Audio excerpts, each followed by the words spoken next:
Hej, jeg hedder Torben Mike. Jeg er daglig leder i Musikparlamentet. Jeg optager den her film, fordi at vi i Musikparlamentet kommer på Gimle Soundcheck Festival og laver et debatarrangement.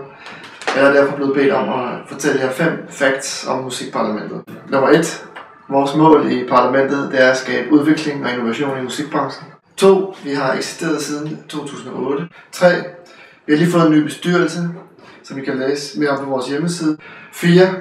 Vi har en hjemmeside, den kan du finde på musikparlamentet.dk. Og 5. Debatten på Gimle Soundcheck Festival kommer til at handle om vækstlagsmusikkens muligheder og betingelser i 2012 og har overskriften Vækst i vækstlaget. Vi ses.